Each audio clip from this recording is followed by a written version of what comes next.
This video walks through computations of a couple more examples of confidence intervals, just to make sure that we have the basic procedure down.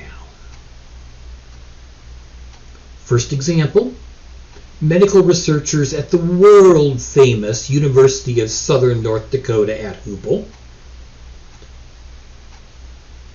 They want to know the percentage of patients who have that dreadful disease of cancer of the ingrown toenail.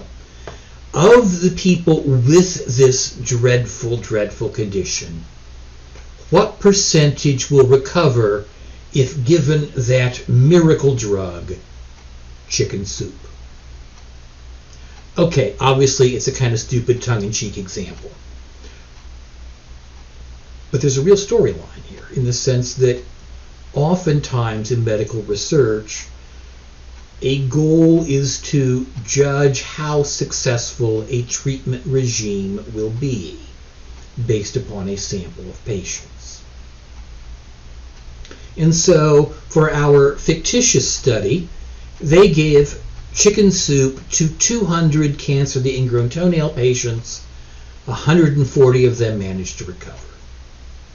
And the question is, what's a 95% confidence interval for the survivorship rate? Your mission is to take a couple minutes, work through a solution. Pause the video here and restart it when you check your work.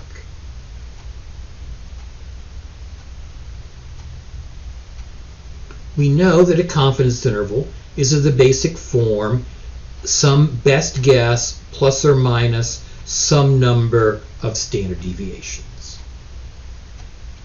In this particular problem, we had 140 survivors out of 200. That's 70%.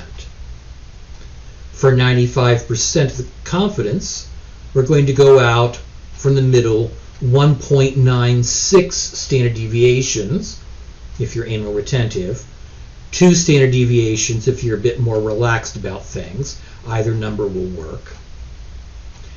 The standard deviation for a proportion is p times 1 minus p over n square rooted. We think 70% recover, which means 30% don't, out of our 200 patients. Our interval is 70% plus or minus 6%. In other words, we're pretty sure in the long run the 64% to 76% will be the recovery rate. We'd be very surprised if the actual for real number were outside those limits. Let's work another example. This one is real data.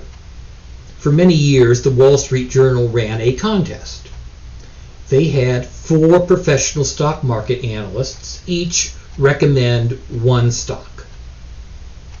They also picked 4 stocks, literally by throwing darts at the stock market listings.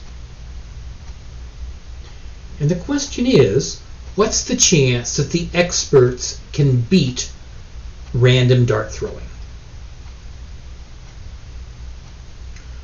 Over the many months they ran this contest, the experts won the contest 90 times.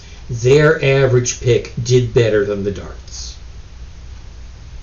But the darts won the contest 57 times. The average dart picked better stocks than the average expert did.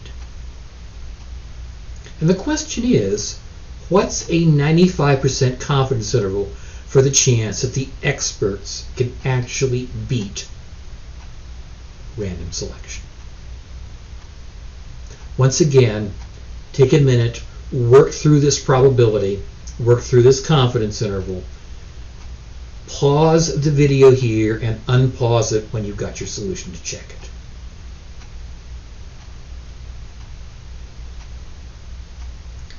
Confidence intervals are the form best guess plus or minus some number of standard deviations. Here, our best guess, the experts won 90 times, lost 57. So 90 plus 57, there's 147 total contests. The experts won 61.2% of the time. 95% confidence means 1.96 or 2 standard deviations. Standard deviation is p, 1 minus p over n. 61.2% chance that the experts win, so 1 minus that is 38.8% chance that they don't win. 147 total contests. Our interval is 61% plus or minus 7.9%. In other words, we're reasonably sure that the experts will beat the darts. But it's certainly not an ironclad guarantee. So we worked through a couple of examples just to make sure we understand and are able to do the mechanics involved in computing a confidence interval. In our next video, we'll look at some of the issues behind understanding and interpreting confidence intervals.